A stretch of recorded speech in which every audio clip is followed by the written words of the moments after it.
I used to complain that I couldn't remember anything. Then I realized it was because I refused to write anything down.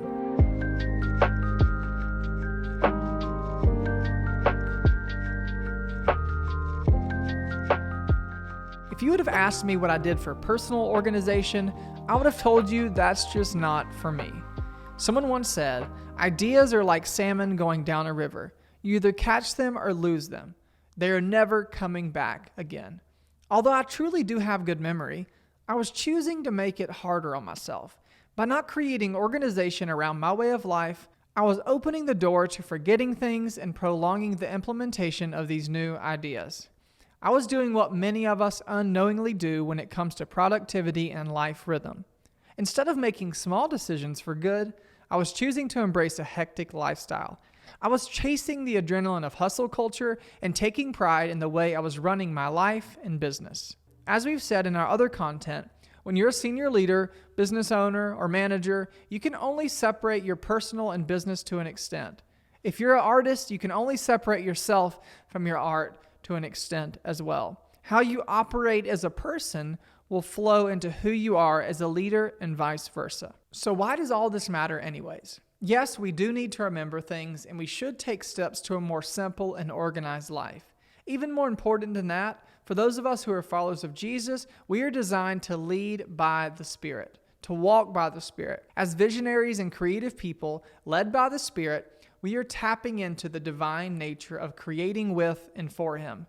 We should value our thoughts and ideas because God values them. Makoto Fujimura says in his book, Art and Faith, effective stewardship leads to generative work and a generative culture.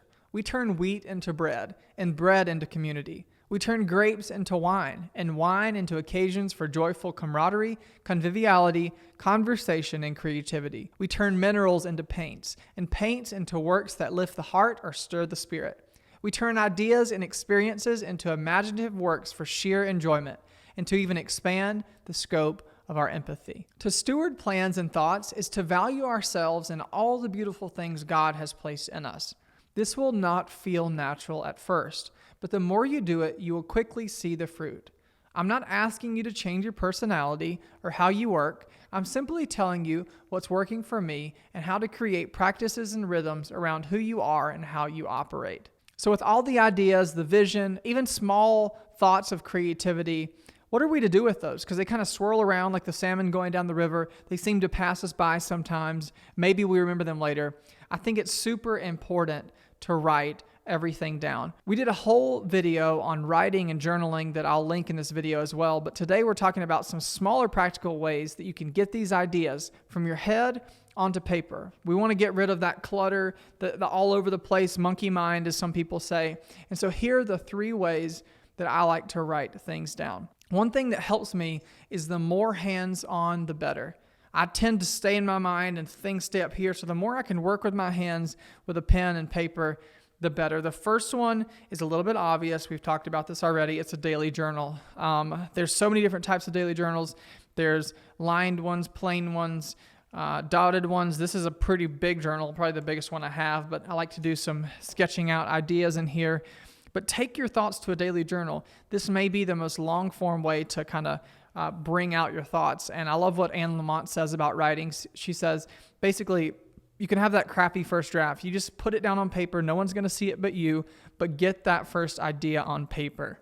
The second one that I actually got from her as well is note cards. If you have note cards laying around, it's a really good way to work with your hands when it comes to ideas and writing. So say if I have this stack represents discipline and this stack represents creativity, and maybe I'm working on a video or a chapter title or something like that, I can take these different thoughts. Maybe there's some quotes in here, some book references, some thoughts of my own, and then over here is this idea. I can kind of place these to the side and begin to work through these hands-on and help me kind of write that blog post or write something for online, like a YouTube video or podcast. It just puts things into perspective. I love to keep these in the car. They're also around my house so that when I have that random thought, or sometimes I'm watching a movie and I really like the way that a line is said in the script, and I'll just write it down for the sake of my memory. I may never use them all, but they're really good to have just in case. The last one is sticky notes. They're obviously very popular. I love that you can kind of stick them to things for your memory, but I tend to use this for like to-do lists or things I need to get done next. They're super helpful for just being able to carry them around with you and write down your next task or even your to-do list for the day. I want to end by saying I am not a very organized person. I am not even really good at these things that I just told you about. I realized the past month, like I hadn't even been writing in my journal at all, and I was feeling very cluttered up here. And so kind of started writing again this week, and it's really helped me process a lot of thoughts. The most important thing to remember about all this note-taking is it's just a practice. It's a part of what you do. You don't have to become this crazy person that carries around all these types of notepads all the time, even though I am that person some days. Sometimes you need to go for a walk in the park. You need to contemplate life. You need to mindlessly scroll something or watch a movie and just unplug, and I value that too. But there are those moments where you're feeling very creative, you've got that adrenaline rush, and you need to get some of these thoughts out of your mind and put them on paper. One thing I want to say as well is that if you're a creator, if you're an artist, a leader, it is completely normal if you have a very scattered brain. It's very normal if you have tons of ideas. Craig Lambert, an entrepreneur, one of our recent podcast guests on the Flow podcast, he said entrepreneurs sometimes get 15, 20, 30 ideas a week, which is so crazy. You don't have to use all those ideas. You don't have to implement everything that you write down on paper. But by doing it, it gets a lot of those thoughts out of the clutter, onto paper where you can see them, and allows you to go into the rest of your day, into the rest of your week with a clear and open mind. As always, in the description below, you can find all the links from today's show, things we've talked about, links to our website where you can join our online community to receive emails in your inbox with blogs, videos, free tips and tricks to help you get through the week. In addition to that, we have the Flow podcast for more long-form interviews and videos. You can find those links below as well.